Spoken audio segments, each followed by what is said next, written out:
আমার প্রিয় দক্ষ হোমিওপ্যাথিক চিকিৎসকবৃন্দ, যারা আমার সঙ্গে দক্ষ হোমিওপ্যাথিক চিকিৎসা করার উদ্দেশ্যেই ইউটিউবে এবং ফেসবুকে একত্র হয়ে আছেন, তাদের উদ্দেশ্যেই আজকে নতুন একটি ওষুধ, আমার আলোচনার ৪৪তম ওষুধ ক্যালকুলোবিলি।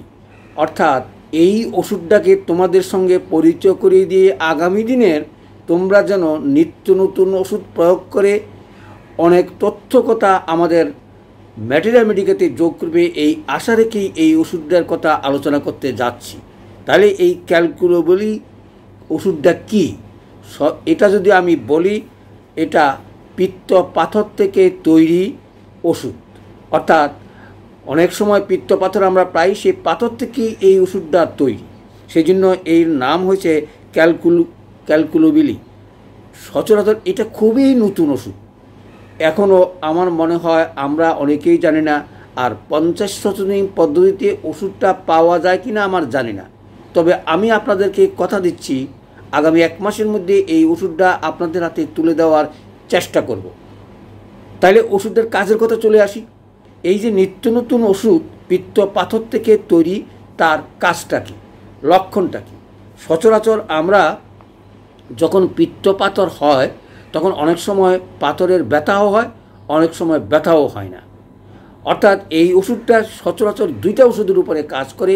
যাদের পিত্ত পাথর আছে সেগুলি চূর্ণ বিচূর্ণ করে ছোট করে পিত্ত পাথরের পিত্ত রসের সঙ্গে বেরিয়ে আসে। এটা পিত্তরসের ঘনত্ব নষ্ট করে এবং আর যেন পাথর তৈরির পিত্তরসের ঘনত্ব না হয় এবং পাথর তৈরি যেন না হয়, এই ওষুধটি চমৎকার কাজ করে। তাহলে আর কিসে কাজ করে, কী লক্ষণের উপরে ভিত্তি করে আমরা এই ওষুধটা দেবো?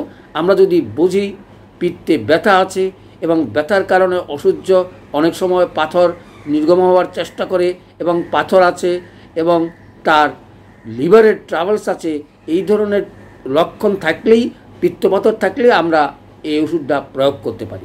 যদিও এটা ক্লিনিক্যালি অনেক কিছু লক্ষণের কথা বলা হলো, তারপরও এটা এখনও অত্যন্ত পরিচিত ওষুধ নয় এবং প্রয়োগও নয়। আমি আশা করব তোমরা প্রয়োগ করে লক্ষণ ভিত্তিতে অনেক লক্ষণগুলো তোমরা নিত্য নতুন লক্ষণ এই ওষুধে যোগ করতে পারবে। 3টা কাজে সেটা ব্যবহার করা যেতে পারে। একটা হচ্ছে পিত্ত পাথর ভেঙে বের করা, পাথর যেন না হওয়া, পিত্তরসের গাঢ়ত্ব যেমন কমায়।